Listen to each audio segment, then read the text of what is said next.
Welcome to our channel, Silver Narratives, where we share real-life stories that do much more than entertain. They open your eyes, touch your heart, and help you improve your English at the same time.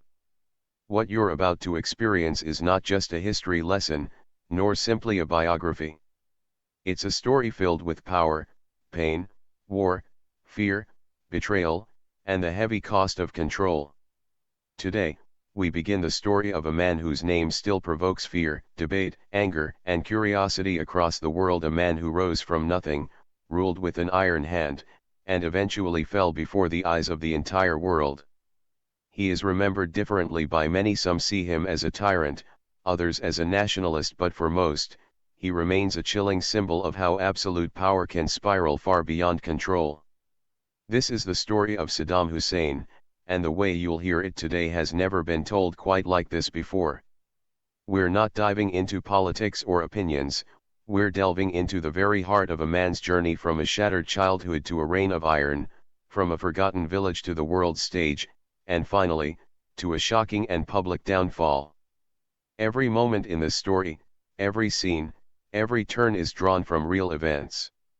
We're not here to glorify or condemn, but to understand, because only by understanding power, fear, and pain can we begin to truly comprehend the world we live in. And as you listen, something remarkable will happen. You won't just learn about history, you'll learn English, real, emotional English, the kind used in live, documentaries, and deep, serious conversations. You'll feel it, you'll absorb it, and you'll grow. So take a deep breath, stay until the end, because what follows is one of the most powerful stories ever told on this platform. The story of Saddam Hussein does not begin in a palace or with glory, it begins in a small, dusty village called Al-Ajah near the city of Tikrit in Iraq. He was born on April 28, 1937, not into joy or celebration, but into a cloud of grief, loss, and emotional darkness. Before Saddam was even born, his father either died or disappeared. Historians still argue about what truly happened. Some claim he vanished mysteriously, others say he succumbed to illness, but one fact remains undeniable: he was gone. Saddam's mother, Subatulfa, was left pregnant, heartbroken, and already mourning the death of her first son. This unbearable grief broke her spirit. Lost in despair, she tried to give away the unborn child and even attempted to take her own life. After his birth, Saddam was indeed given away to relatives for a time. His earliest years were spent without a mother's care, without a father's protection, and without the warmth of love. These were the years when the seeds of emotional turmoil were planted. Saddam Hussein was not born a monster, he was born into rejection, instability, and trauma. When his mother remarried, Saddam returned to live with her and his new stepfather, Hassan al-Ibrahim, a poor and violent man. The home was filled with shouting, beatings, and fear. Saddam grew up learning that strength came through anger and survival, not compassion. Education was not a focus in such an environment.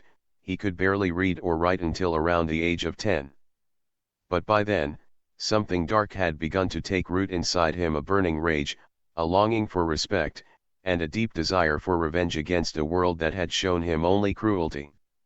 At 10, he finally escaped that abusive household and went to live with his uncle, Karala Tulfa, in Baghdad. His uncle was a former army officer, a staunch Arab nationalist, and a man with strong anti-Western sentiments. Karala despised colonial powers and believed that only men of absolute strength should rule. He filled Saddam's mind with tales of Arab heroism, betrayal, revolution, and military glory. Under this influence, Saddam's imagination was shaped not by the innocence of childhood but by ideas of domination, power, and control. His uncle became the mentor who guided him toward a worldview built on authority and fear. These teachings became Saddam's education. He studied the language of power instead of poetry, the strategy of survival instead of kindness. As Saddam attended school in Baghdad, his reputation began to form, not as a scholar, but as a fighter. He carried weapons, intimidated classmates, and found pleasure in being feared. He wasn't the brightest in academics, but he was cunning, patient, and dangerously ambitious. He learned early that fear commanded more attention than kindness ever could. By his late teens, the streets of Iraq were alive with political unrest. The monarchy, supported by Britain, was losing favor among the poor and among Arab nationalists who believed the country was still under foreign control. It was in this charged atmosphere that Saddam joined the Ba'ath Party, a movement that championed Arab unity, socialism, and authoritarian control. The Ba'athists didn't believe in waiting for change, they sought it through force, and Saddam's ruthless energy made him the ideal recruit. He was young, fearless, and unshaken by the thought of violence. This was where the foundation of his rise began to take shape. The unloved boy from a broken home had found a purpose, a cause that justified his aggression, and a path that promised him control. By the late 1950s, Iraq was simmering with revolution. In 1958, the monarchy collapsed in a bloody coup. The king was killed, and a new military government rose to power under General Abdul Karim Qasim. But peace did not follow. The Ba'ath Party saw Qasim as a threat, accusing him of aligning too closely with communists and inviting Soviet influence. They believed he had betrayed Arab unity. Tensions grew, and soon, the Ba'athists decided that Qasim had to be removed by force. In 1959, Saddam Hussein, then just 22 years old, was chosen to take part in the plot to assassinate the president. It was a dangerous mission, but he didn't hesitate. The plan was simple in theory yet deadly in execution. Qasim's car would be ambushed as it passed through a narrow Baghdad street. 7 men took position with rifles and machine guns. Saddam was armed with both a rifle and a pistol. When the motorcade appeared, the silence shattered with gunfire. Bullets ripped through the air, hitting the car and its guards. Chaos erupted, screams echoed, and the air was thick with smoke. Qasim's driver was killed, and the president himself was injured, but he survived. The mission failed. Within hours, the streets of Baghdad were filled with soldiers hunting the assassins. Saddam was wounded in the leg but managed to escape. His photograph was soon plastered on wanted posters across the city. Limping, bleeding, and desperate, he fled through villages, across rivers, and through barren lands, aided by Ba'ath supporters who hid him along the way. Eventually, he crossed into Syria and later found refuge in Egypt, where the government, sympathetic to Arab nationalism, offered him protection. In Cairo, he lived under a false name and even enrolled in the University of Cairo's law school, though he never completed his degree. But his time in Egypt was not wasted. He learned, networked, and waited. Every move he made was calculated. Every contact was a future step toward his return. In 1963, his patience paid off. The Ba'ath Party seized power in Iraq through another coup, and Saddam returned home filled with hope and ambition. Yet, that hope was short-lived. The new regime, though Ba'athist, was divided and unstable. Within 9 months, the military overthrew it again. Saddam witnessed firsthand the fragility of power and how easily it could slip away. This lesson carved deeper into his mind the belief that fear and control were the only ways to maintain authority. He had seen betrayal before in his family, in politics, and in life, and he vowed never to be the one betrayed again. This was only the beginning of Saddam Hussein's journey, a journey from the pain of rejection to the corridors of absolute control. Every scar, every wound, and every failure became part of his preparation for what was to come. From the dusty lanes of Al-Ajah to the chaotic streets of Baghdad, from the loneliness of his childhood to the violent world of politics, Saddam's path was shaped by trauma and fueled by ambition. He was no longer the broken boy left behind, he was becoming the man who would soon hold a nation in his grip. But power earned through pain carries its own curse, and the world would soon see how far he was willing to go to prove that he would never be weak again. This meant that once again Saddam Hussein found himself standing at the edge of danger, but this time he did not flee or hide in foreign lands. Instead, he went underground, moving silently and strategically, working closely with other Ba'athists to reorganize, rebuild, and prepare for the next chapter of their political rise. During this period of secrecy and uncertainty, Saddam married his cousin Sajida Talfa, the daughter of his influential uncle Kerala Talfa, and began building a family even as his political ambitions grew more perilous. This balance of domestic life and underground politics defined a new version of Saddam, no longer just a street fighter or political enforcer, but a man learning the deeper mechanics of power. He became methodical, composed, and eerily calm. His mind turned into a weapon, precise, patient, and relentless. He began to understand the true elements that build and maintain authority, the control of information, the manipulation of loyalty, and the strategic use of fear. Saddam was transforming from a rebel into an architect of domination, and soon, the nature of his plans would turn darker and far more complex. In 1964, Saddam's secret activities caught up with him. The Iraqi authorities finally arrested him, and he was imprisoned in Baghdad. Yet, unlike others who broke under the pressure of confinement, Saddam saw prison not as punishment but as an opportunity. Behind those bars, he began to think, to write, and to plan with even greater clarity. He connected with other imprisoned Ba'athists, quietly strengthening networks and organizing strategies for the party's eventual return to power. For 2 years, he watched, studied, and calculated every detail of how the regime operated, its weaknesses, its routines, and its vulnerabilities. Then, in 1966, came one of the most daring moves of his early career. Saddam escaped from prison. It was not a coincidence or a miracle, it was the result of careful coordination, bribery, and intimidation executed by Ba'ath loyalists both inside and outside the prison walls. A getaway car waited beyond the gates, guards were either paid or threatened into silence, and Saddam vanished into the dark Baghdad night. The escape instantly elevated his reputation within the Ba'ath party. He was no longer seen as just a young idealist or a soldier of the cause, he was now viewed as a man capable of leadership, intelligence, and fearless action. And in the coming years, that reputation would make him the most powerful figure in Iraq. In 1968, the Ba'ath party seized control of Iraq once again, this time, not through chaos but with precision and planning. The coup succeeded where earlier attempts had failed, and Ahmed Hassan al-Bakr, a senior Ba'athist, became the new president of Iraq. But though al-Bakr held the title, the real power was already shifting quietly into the hands of Saddam Hussein. He was appointed vice president, but titles meant little compared to the influence he wielded behind the scenes.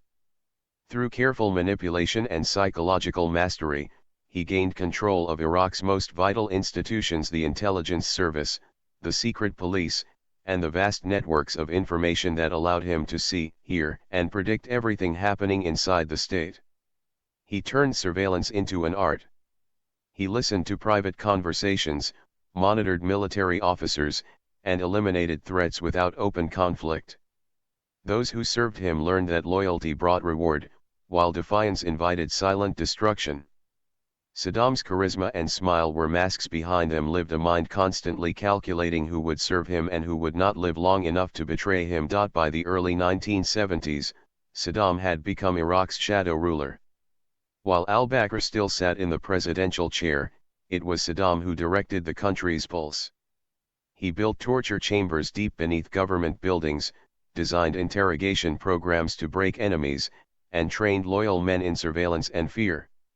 The line between state and terror disappeared, the government itself became the instrument of intimidation. Yet Saddam was not reckless, he understood the delicate balance between oppression and adoration. Alongside this machinery of fear, he launched ambitious national projects designed to win the people's hearts. He nationalized Iraq's oil industry, bringing billions in revenue under state control. He invested heavily in infrastructure, building modern cities, vast bridges, and new schools. Health and education programs expanded dramatically, creating an illusion of progress and generosity. But none of it was born out of compassion. It was strategy, his way of making the population dependent on his rule, grateful for his gifts yet too afraid to question the hand that gave them.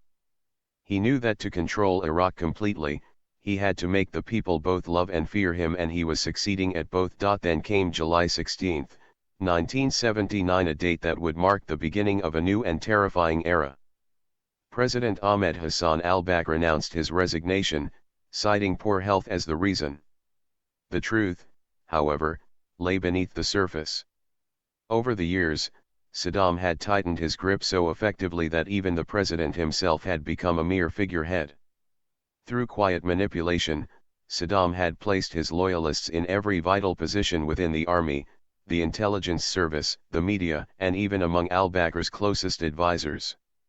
Every corridor of power whispered Saddam's name. The resignation was not a surprise to those in government. It was simply the final step in a transition long orchestrated by the man who had already seized control from within. Those who knew the truth kept silent, for silence had become the first rule of survival in Saddam's Iraq. The very next day, Saddam Hussein officially became the president of Iraq, and everything changed overnight. Power was no longer shared or hidden, it was absolute. 2 weeks into his presidency, he called for a special Ba'ath Party assembly in Baghdad, a grand gathering held in an open-air hall where hundreds of loyal party members arrived in their finest attire, expecting a celebration of the new era. Saddam entered calmly, greeted with applause and admiration. But the mood shifted quickly when he took out a list of names. With cold precision, he declared that there was a conspiracy against the government, accusing certain members of treason and collaboration with foreign enemies. The crowd fell silent as he began to read the names one by one. Some men turned pale, others trembled. As each name echoed through the hall, guards stormed in to drag the accused away. Some shouted innocence, others simply collapsed.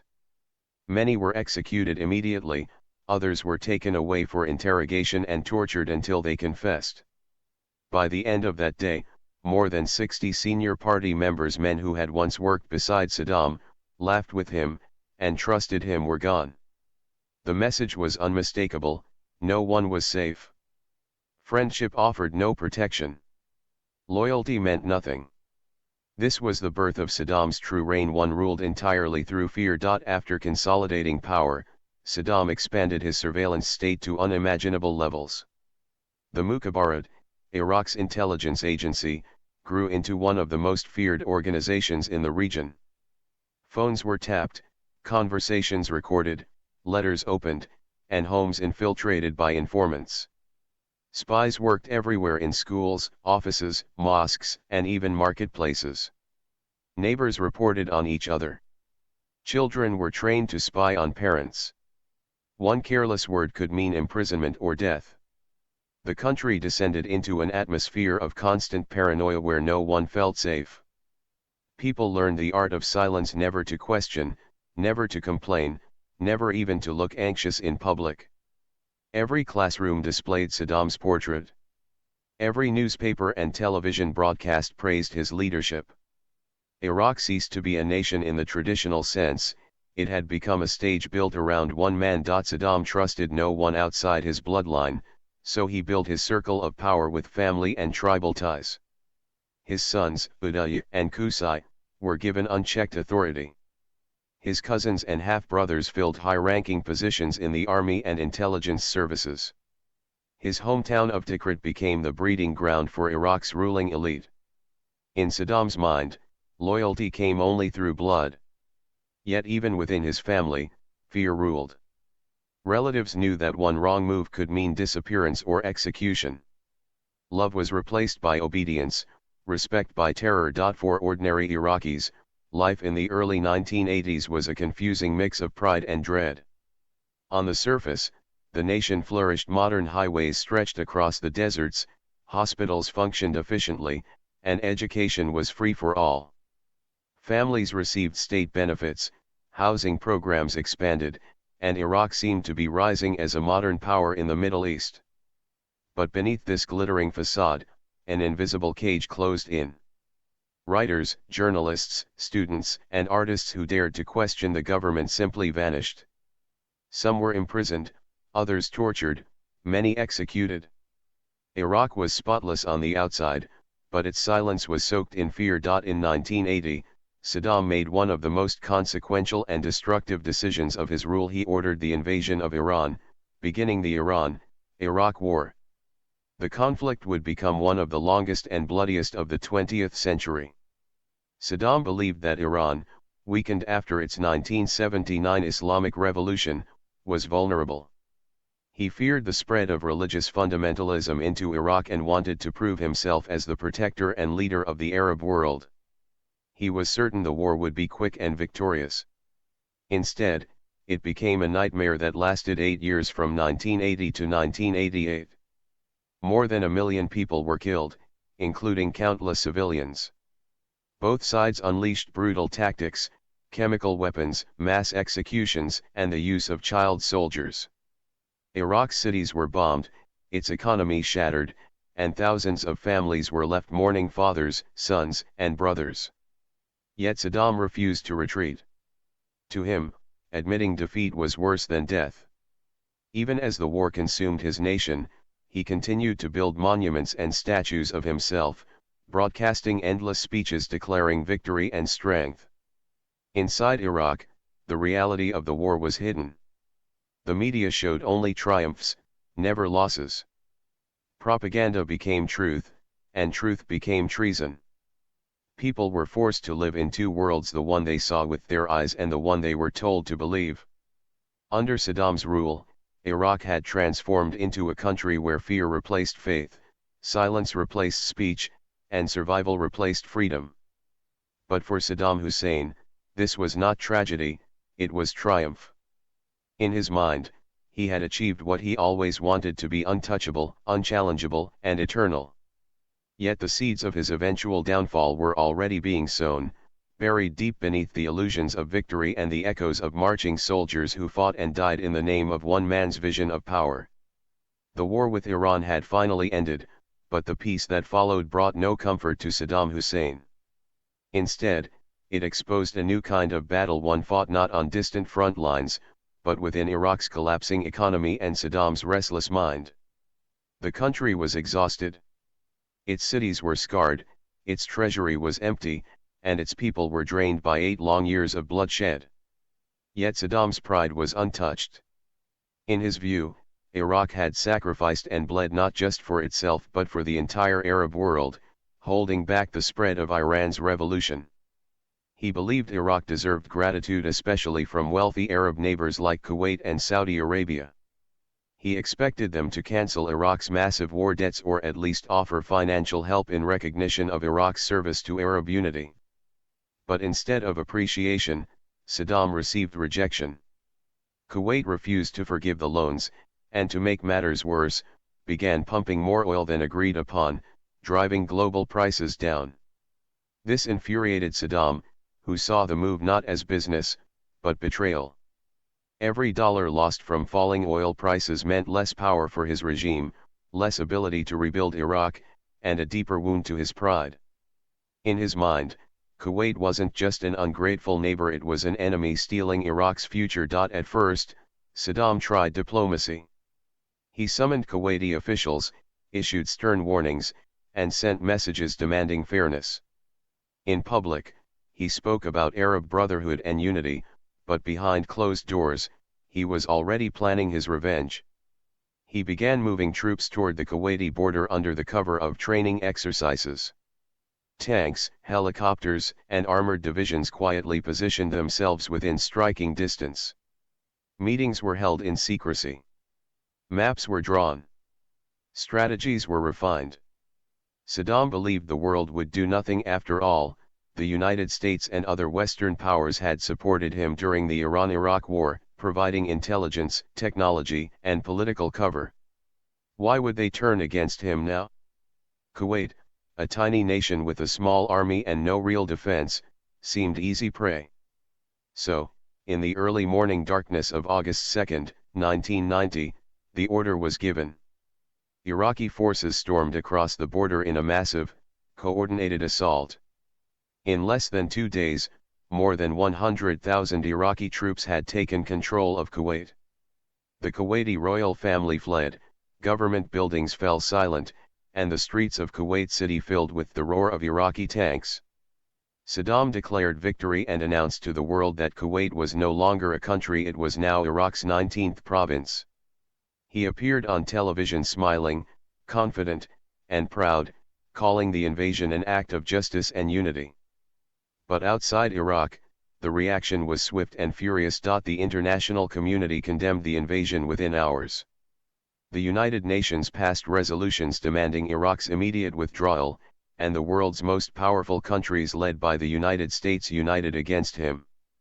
Saddam, however, refused to back down. In his speeches, he wrapped his aggression in the language of anti-colonialism and Arab pride. He told his people that Iraq was standing up against Western greed, that he was protecting the region from old imperial powers. But his words fooled no one. Sanctions were imposed, freezing Iraq's assets and cutting off vital imports. The economy, already weak, began to collapse completely. Oil exports, the backbone of Iraq's wealth, were banned. Factories shut down, trade halted, and ordinary Iraqis began to suffer as shortages spread. Still, Saddam's pride refused to bend. When the UN set a deadline January 15, 1991 for Iraq to leave Kuwait or face military action, Saddam remained defiant. He believed the West would not risk another war, that they feared him more than they hated him. But on January 17, 1991, just 2 days after the deadline passed, the sky over Iraq exploded with light and fire. Operation Desert Storm had begun. For 43 consecutive days and nights, coalition aircraft bombarded Iraq's military, communication, and infrastructure targets. Bridges, power plants, airfields, radar sites, nothing was spared. Baghdad shook with explosions, and the glow of burning oil fields turned the night sky red. Then came the ground offensive. In less than 100 hours, the coalition forces crushed Iraq's army and liberated Kuwait. By February 28, 1991, the war was officially over. Saddam's army was defeated. Tens of thousands of Iraqi soldiers lay dead or captured. His tanks were destroyed, his air force crippled. But somehow, Saddam himself remained in power. His palaces were untouched, and soon he appeared on national television, smiling confidently, claiming Iraq had achieved a spiritual victory. It was a lie, but it was one his people had no choice but to believe. The war had broken Iraq's back, but Saddam's control grew even stronger. In the weeks that followed, Iraq spiraled into chaos. The south erupted in rebellion as Shia Muslims, long oppressed by Saddam's Sunni-led government, rose up, believing that the US would support them. In the north, the Kurds also rebelled, hoping for independence. But the Americans stopped at Iraq's borders. Their mission had been to free Kuwait, not topple Saddam. Left alone, the uprisings were crushed brutally. Saddam unleashed the Republican Guard and Air Force upon his own citizens. Entire towns were destroyed. Thousands were executed or disappeared. Villages burned, bodies filled the rivers, and tens of thousands of refugees fled to the mountains or neighboring countries. Once again, Saddam had turned his fury inward, silencing every voice of resistance through terror and death. But Iraq's suffering was far from over. International sanctions strangled the country for years, banning oil exports and cutting off trade. Factories stood still, hospitals ran out of medicine, and hunger spread even in cities that once thrived. In 1995, the United Nations introduced the Oil for Food program, allowing Iraq to sell limited amounts of oil to buy food and medicine. But corruption infected the system. Billions were siphoned off by Saddam's inner circle, and while the elite grew richer, ordinary Iraqis starved. Children died of malnutrition and disease. Hospitals used candles when electricity failed. Yet through all this misery, Saddam's cult of personality only grew stronger. His face appeared everywhere, on money, posters, school books, even prayer banners. Songs were written about him, poems praised him, and artists painted him as the savior of the nation. But the admiration was forced. People praised him not from love, but from fear. It became illegal to criticize him, even in private conversations. Every whisper could be reported, every joke could mean death. The entire country had learned one rule: never speak. And while the people suffered in silence, Saddam continued building monuments and palaces, moving constantly between them in secret convoys to avoid assassination. He trusted no one except his sons, Uday and Qusay, and even they ruled through cruelty and fear. Iraq had become a mirror of its leader, paranoid, angry, and broken. Yet Saddam still dreamed of power, still imagined himself as the hero of the Arab world. But history was moving fast, and soon a global tragedy would bring his final reckoning. On September 11, 2001, the world changed forever. 4 passenger planes were hijacked in the United States, 2 crashed into the World Trade Center in New York, 1 into the Pentagon, and another into a Pennsylvania field. Nearly 3,000 people were killed in one day. The US declared a global war on terror. And though Saddam had no role in the attacks, his name would soon reappear on America's list of enemies. The US government accused him of hiding weapons of mass destruction, chemical and biological arms that could threaten the world. The next chapter of his life would no longer be written in Baghdad, but in Washington, where plans for Iraq's final war were already being made. These were the kinds of weapons that haunted the modern world: chemical gases, biological toxins, and nuclear arms, tools capable of killing thousands, even millions, in minutes. And Saddam Hussein was no stranger to them. The world still remembered the chemical attacks he had unleashed during the Iran-Iraq War and later against the Kurdish population in northern Iraq. Those memories were enough to fuel suspicion that he still possessed such weapons, hidden somewhere deep in Iraq's deserts or bunkers.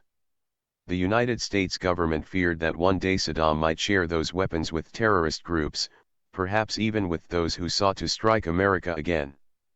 That fear shaped one conclusion: the world could no longer afford to wait. From 1991 to 1998, United Nations inspectors regularly visited Iraq, searching for any trace of nuclear, chemical, or biological weapons. They found and destroyed many old weapons and dismantled several programs, but they also reported that Iraq was withholding full cooperation. Saddam's government limited access, concealed data, and delayed visits. Then, in 1998, Saddam abruptly ended the cooperation altogether. He expelled the inspectors, declaring that Iraq's dignity was being violated. To the world, it looked like a confession of guilt. What was he hiding? Years passed under heavy sanctions, as Iraq remained isolated and its leader defiant. Then, under immense international pressure, Saddam finally allowed the inspectors back in 2002. They searched again, moving through laboratories, bunkers, and military facilities. But this time, they found nothing: no active weapons programs, no stockpiles, no proof of mass destruction. Still, the United States and its allies did not believe the reports. They were convinced Saddam was deceiving the world, hiding his arsenal, and moving evidence from side to side under the cover of night. For Washington, this was not just a matter of suspicion, it was a matter of action. In early 2003, the US and the United Kingdom began preparing for war. They sought full approval from the United Nations Security Council, but several countries, France, Germany, and Russia among them, refused to support an invasion, arguing that no clear proof of weapons existed. They warned that attacking Iraq could destabilize the entire Middle East. But the US pressed forward. President George W. Bush declared that Saddam had violated UN resolutions, defied the international community, and posed a direct threat to peace. He issued a final warning: Saddam had 48 hours to leave Iraq or face war. Saddam refused. Dressed in military uniform, he appeared on Iraqi television, his face calm but his eyes burning with anger. He said Iraq would never surrender to foreign invaders. He called the coming war unjust, a plan to destroy the Arab world. But words could not stop what was coming. In the pre-dawn hours of March 20, 2003, the sky over Baghdad exploded with light and thunder. The US and coalition forces had launched Operation Iraqi Freedom. The campaign began with shock and awe, a terrifying display of power designed to overwhelm Iraq's defenses in a single blow. For days and nights, bombs fell relentlessly. Explosions lit the horizon, communication lines were destroyed, and military bases turned into ash. The thunder of jets echoed over the Tigris River. Then came the ground invasion. US troops surged in from the south through Kuwait, while British forces advanced from the east. Coalition aircraft provided constant air support. Iraqi soldiers fought in pockets of resistance, but many surrendered or fled. The once mighty Iraqi army collapsed under the speed and coordination of the assault. Within 3 weeks, US troops reached the heart of Baghdad. Tanks rolled through the streets that had once echoed with Saddam's speeches. His palaces were captured, ministries looted, and statues toppled. On April 9, 2003, the world witnessed a moment that symbolized the end of an era. In Baghdad's Firdos Square, a massive bronze statue of Saddam Hussein towered over the crowd. Then, as US tanks approached, ropes were thrown around its neck. Slowly, the statue came down, crashing to the ground. Iraqis cheered, shouting, crying, striking the fallen monument with shoes and sticks. It was a scene broadcast across the globe, the image of a dictator's empire falling in a single afternoon. But behind the celebration was uncertainty. The question whispered across Iraq was simple: if the statue had fallen, where was Saddam himself? As cities fell and soldiers vanished, the man who had ruled Iraq with fear and fire was nowhere to be found. His voice disappeared from radio, his face from television. Even his closest aides claimed they didn't know his location. The US military issued a most wanted deck of cards, each card bearing the face of a key regime figure. Saddam was the ace of spades, the most valuable target. Troops searched palaces, farms, tunnels, and deserts, capturing his sons, cousins, and generals, hoping one of them would reveal his hiding place. Some were killed, others refused to speak. Weeks turned to months. Rumors spread that Saddam had fled to Syria, that he was dead, or that he was hiding in Tikrit, his birthplace, preparing to lead a resistance. But no one knew the truth. He had vanished like smoke into the desert wind. As his shadow faded, Iraq descended into chaos. Looting broke out in Baghdad and other major cities. Weapons depots were raided, and rifles, grenades, and rockets flooded into civilian hands. The government was gone, the police disbanded, and the military dissolved overnight. Old ethnic and sectarian divisions that Saddam had suppressed through fear now erupted with rage. Sunni and Shia militias clashed in the streets. Kurdish fighters in the north declared autonomy. Terrorist groups, including Al-Qaeda, found fertile ground in the chaos and began flooding into Iraq. Bombings, kidnappings, and assassinations became part of daily life. Entire neighborhoods turned into battlegrounds. For many Iraqis, the fall of Saddam did not bring peace, it brought terror of another kind. The silence of dictatorship was replaced by the noise of war. Families who once feared Saddam's secret police now feared the sound of car bombs. The country that had once lived under one man's shadow was now burning in the light of freedom. And as the world watched Iraq fall apart, a question echoed through every capital, every newsroom, every home: had removing Saddam Hussein truly freed Iraq, or had it opened the gates to something far darker? For 8 long months after the invasion, Saddam Hussein remained a ghost. The man who once commanded armies and inspired terror now lived in hiding, constantly on the move. His palaces were looted, his portraits torn down, but his name still carried weight in whispers. US forces hunted him relentlessly. His face hung on every wall, printed on wanted posters across Iraq. He was the ultimate target, the ace of spades. The search was massive. Thousands of American troops scoured the countryside, raiding houses, farms, and underground shelters. They captured bodyguards, cousins, and allies, interrogating them one by one. Still, no trace of him was found. It seemed as if Saddam had melted into the very soil of Iraq. In Tikrit, his hometown, soldiers searched hundreds of homes. They found secret tunnels, hidden rooms, and caches of gold, but no dictator. Each clue led to another dead end. Then, after months of silence, a new lead emerged. U.S. intelligence received a specific tip suggesting Saddam was hiding near Tikrit, in a small rural area called Ad-Dor.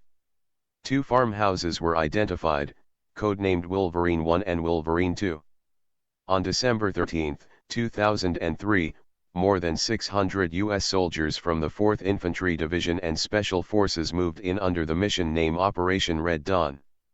They surrounded the farms, searched the houses, and then one soldier noticed something odd near a small hut, a patch of dirt slightly uneven, covered with loose bricks. They cleared it and found a narrow opening, leading down into darkness. A flashlight beam revealed a small underground hole barely large enough for one man. And inside that hole, covered in dust, with a pistol beside him and a tired, defeated look in his eyes, sat Saddam Hussein. The man who once ruled Iraq with fear had been found hiding like a fugitive beneath the earth. His era marked by brutality, war, and unshakable arrogance was finally over. He was exhausted, covered in dust, and eerily quiet. His once feared face was now aged and unrecognizable, hidden behind a long, gray beard. His hair hung in uneven strands, tangled and lifeless. There were no bodyguards, no military uniform, no golden pistol, just a broken man in a dark hole, his eyes dull but still burning with the remains of pride. He carried no weapons, no power, no army behind him. When soldiers shined a flashlight into the cramped underground space, the man who had ruled Iraq for decades looked up slowly. For a moment, silence filled the air. Then, in a tired voice, he spoke one sentence in English: "I am Saddam Hussein, the president of Iraq. I want to negotiate." But there would be no negotiation.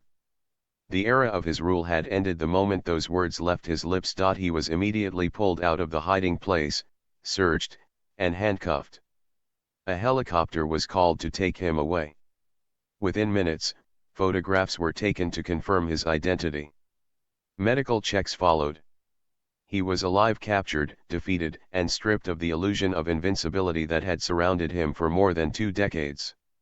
When the news broke, it spread across the globe in seconds. Television channels flashed his image, tired, disheveled, humbled, across every screen. In Iraq, people poured into the streets. Some celebrated with tears of relief, shouting that justice had finally come. Others mourned in silence, still loyal to the man who once called himself their protector. And many were simply uncertain, unsure whether this moment would bring peace or unleash more chaos. The man who had once commanded fear with a single order was now a prisoner, found hiding in a hole beneath the earth. After his capture, Saddam Hussein was taken to a secret location under heavy security. Every move was documented, every guard was briefed on the sensitivity of their duty. In time, the United States transferred him to the custody of the Iraqi interim government, but under strict American supervision. For the world, this was more than the capture of a dictator. It was a historic shift, a moment that symbolized both the end of tyranny and the beginning of a new, uncertain chapter for Iraq. In 2005, Saddam was formally put on trial. This was not just a courtroom proceeding, it was the moment Iraq had waited for, a chance for victims to see justice, and for the world to witness how power faces accountability. The list of charges against him was long, including genocide, crimes against humanity, and mass executions, but the first and primary case focused on one brutal event, the 1982 massacre in the town of Dujal. There, after a failed assassination attempt on Saddam's convoy, more than 140 innocent people were executed. The trial lasted for months. Cameras broadcasted every session, allowing Iraqis to watch the once mighty ruler sit in a defendant's chair, dressed simply, his beard trimmed, but his pride still visible in every movement. At times, Saddam appeared calm, listening silently as witnesses described the horrors of his rule. At other times, he erupted in anger, shouting at judges, denying every accusation, and declaring that the court was illegal. He refused to admit guilt, insisting he was the rightful leader of Iraq and a prisoner of war. Yet, the evidence continued to build. Documents, testimonies, and official orders all pointed to the same conclusion, that Saddam Hussein had overseen acts of brutality against his own people. On November 5, 2006, the verdict was announced. Saddam Hussein was found guilty of crimes against humanity and sentenced to death by hanging. The courtroom erupted with emotion. Some cheered, some wept, and some simply sat still, overwhelmed by the weight of history. For many Iraqis, it felt like justice. For others, it was a warning that even greater turmoil might come. Outside, people gathered in the streets. Television screens across the world flashed the same headline: Saddam Hussein sentenced to death. The final act came on the morning of Eid al-Adha, one of Islam's holiest days, a day meant for prayer, sacrifice, and reflection. While most of Iraq prepared for celebration, a small group of officials escorted Saddam from his cell to a secure building that once belonged to his own intelligence services. The irony was cruel. The place where so many Iraqis had faced fear was now the site of his own final moments. He wore a dark overcoat over a white shirt. He appeared calm, composed, and strangely dignified. As he was led into the execution chamber, a video camera recorded everything. An officer offered him a hood, but Saddam refused.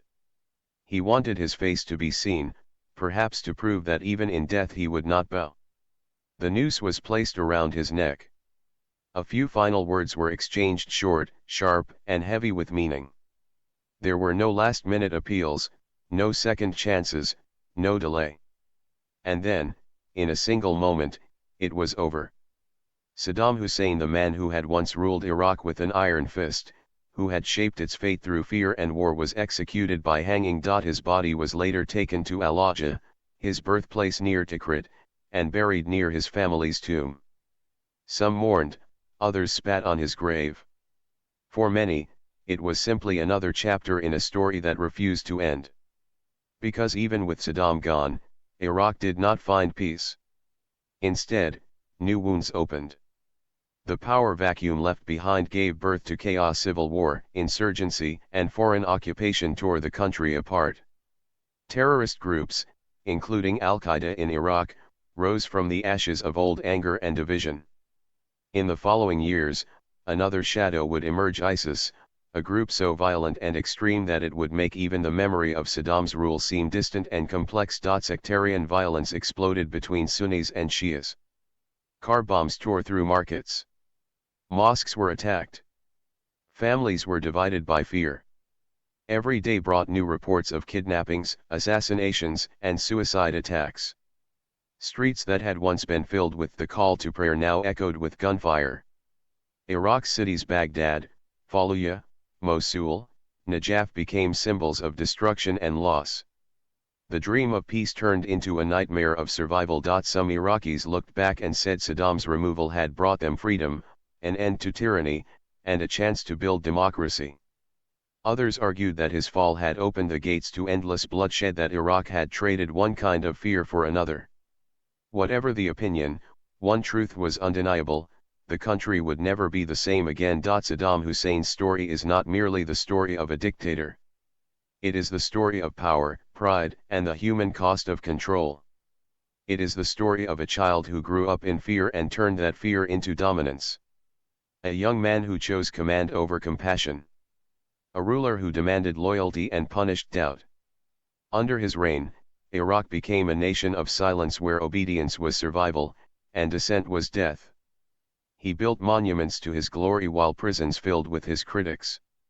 His rule taught an entire generation to whisper instead of speak, to hide instead of hope. But his fall showed the opposite truth: that power built on fear is temporary. No matter how strong a man appears, the foundations of terror always crumble from within. His end was not written by an enemy's bullet or a foreign bomb, but by the weight of his own history. His story reminds the world that tyranny, no matter how long it lasts, eventually devours itself. And yet, it also reminds us of something deeper: silence is not always safety. For years, millions of Iraqis stayed silent to survive. They kept their heads down, avoided politics, and followed orders. But that silence allowed cruelty to grow unchecked. Fear became normal. Lies became truth. And when the silence finally broke, it was too late to stop the flood of violence that followed. History, as this story proves, is not just about the past. It is a mirror reflecting what humanity becomes when power goes unchallenged and truth is buried. Saddam's life and fall must be remembered not to glorify or condemn, but to understand. Because forgetting such stories is what allows them to repeat. In the end, every choice matters. One man's ambition, one leader's ego, one nation's silence, together they shaped decades of suffering and conflict. The story of Saddam Hussein is therefore not just Iraq's tragedy, it is a lesson for the world about leadership, accountability, and the dangers of unchecked authority. This narrative is not about politics, religion, or hate. It is about learning, about seeing how history unfolds and how power can rise and collapse within a single lifetime. Every fact, every scene, and every word in this account carries the weight of truth and consequence. It is a story told not to praise or to blame, but to educate, to awaken, and to remind. So, as the dust of history settles and new generations grow, may they read this story and understand what it truly means: that leadership is not domination, fear is not strength, and silence is never peace. Saddam Hussein's rise and fall will forever stand as one of the most powerful lessons in modern history, that no throne built on blood and fear can ever escape the judgment of time.